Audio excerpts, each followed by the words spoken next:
So Nike released a electric pack for the Olympics, and this is one of the pairs. There's also an SB Dunk Low, and I think some of the other SBs, the Janowski as well. I think there's also another pair which I can't remember the name of.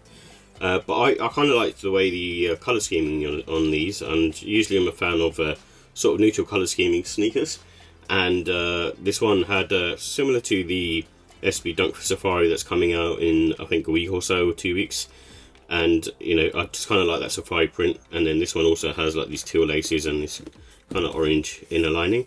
And this one is a new silhouette from Nike, and it's called the Nike Zoom Air SB PS8 Phantom Black and Electric. So it's one of those ones where it's just been released as far as I know. And this was specifically designed for skateboarding, and mainly during the summer. And you can sort of see like the upper is more of a sort of mesh material compared to, say, like an SB Dunk, and it's supposed to, you know, take inspiration from the past for, you know, a lot of the SB Dunks that are released, and also the Nike runners. And the whole objective of this particular sneaker is for it to sort of break in fast. So compared to, say, an SB Dunk, which takes time to break in, and other SB models such as a Niger Free, sometimes they take a bit of time to break in. This has been designed with certain materials, which I'll go through in the details, to basically be allowed to sort of break in quickly. And the aim, they've kind of used the overall ethos for this trainer of breaking fast and break down slow. So with the details, it comes in a Phantom Black, Fossil, Monarch, Anthracite and a Chlorine blue colourway. And it also has a Zoom Air unit in the heel, as far as I know. That's where I feel it, not so much in the forefoot, so I imagine it's just in the heel part. And that's mainly for sort of impact protection and also cushioning. And this also has what they're calling a rubber heart sole, and it has a responsive fly plate going through it. And as you can sort of see, that it's like painted in orange, so you can see that fly plate in the midsole itself. And then this entire midsole is made out of a heart material, which is supposed to be hard wearing, and it also feels quite sort of grippy as well. And as I sort of mentioned earlier, it does have a fly knit material on the upper, which I really like, and it feels quite sort of robust and strong. It's got kind of this sort of fused overlays type of situation going on as well. So, and it, you know, obviously makes it breathable, and also, like I said, flexible, like it's almost sort of broken in already. And then for the harder wearing parts, it's got these sort of plastic reinforced panellings, you know, around the toe area, and you can probably see it's almost like double layered as well, with the leather on top, the safari print on top, and then underneath you've still got the sort of fused layer going around it as well.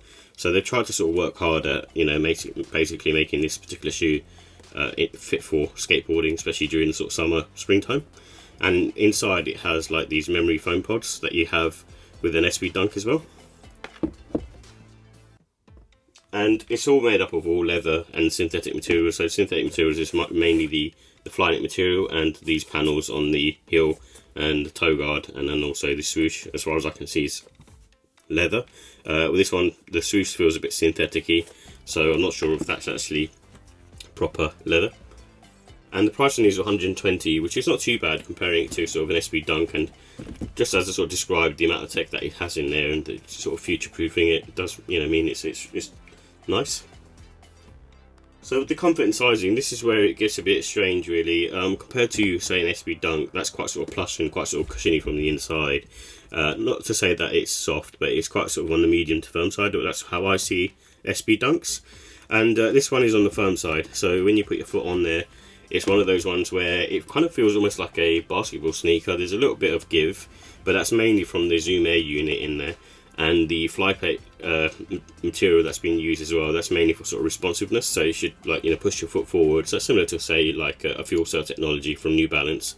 So, you know, so the technologies are working in tandem, but it's not any sort of softness or too much give in the trainer.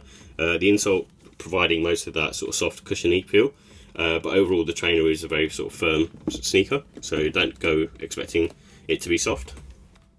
And it's meant to be obviously sort of, you know, sort of low to ground for skateboarding reasons.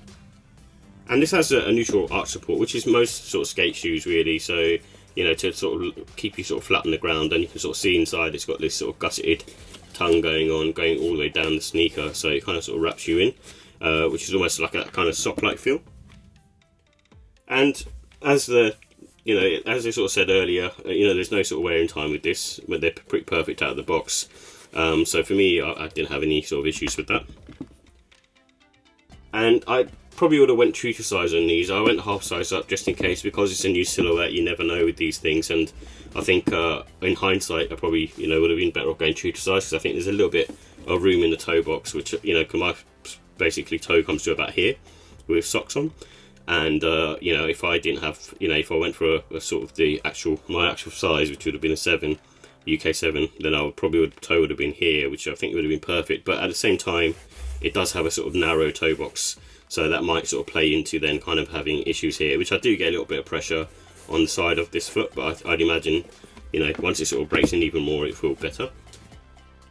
And this has really great grip, in my opinion. This pattern works really well. I don't know how to describe it. It's got this almost sort of triangular type pattern on here, and you can probably hear the sound on that. And it's a clear outsole, but it just feels really, really grippy. And even when you have it on, on kind of ground as well, you get that sort of sticky, tacky feeling. So with the look and style, I like the fact that it looks like a runner. So that was one of the reasons why I was attracted to it. It kind of gives me sort of Air Max vibes. And because of the upper being predominantly Flyknit and being sort of lightweight, I do think these are good for sort of spring, summertime. And even if you're not sort of skateboarding. And it's a good one for the casual, it's one of those trainers. I think you could probably get away with even maybe going towards the smart casual end, especially with this colourway. It's a bit more sort of sophisticated, but definitely, casual being the main objective for this one. And it comes with the sort of teal chlorine blue laces that they've got in there at the moment. And, there's also a black pair that comes with it, so that kind of matches the tongue and it'll go perfect. But there's no reason why white wouldn't work in there either, for example, and maybe even an orange one. But in terms of lace options, you only get the black and the teal.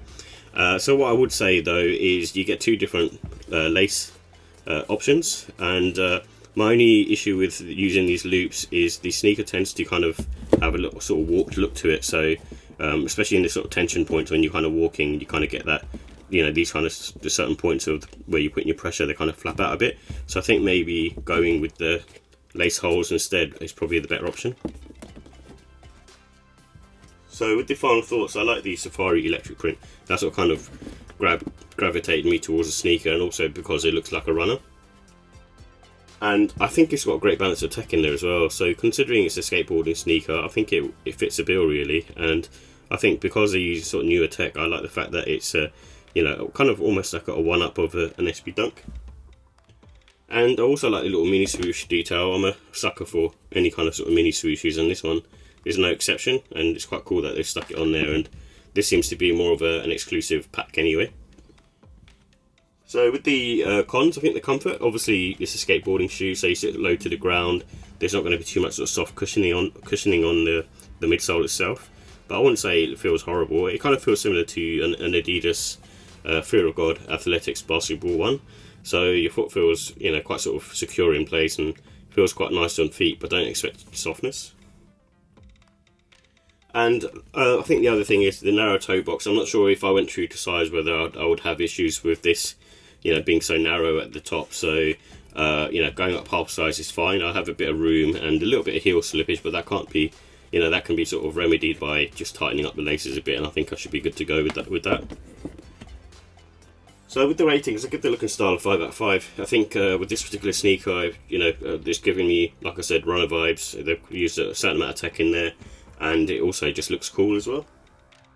And the comfort, I'm going to give that a 4. I think, it's one of those ones, because it's using newer tech, it's not like it's awful, but it's not soft comfort. It's more, I suppose, on the firm side, but it's still a very comfortable shoe.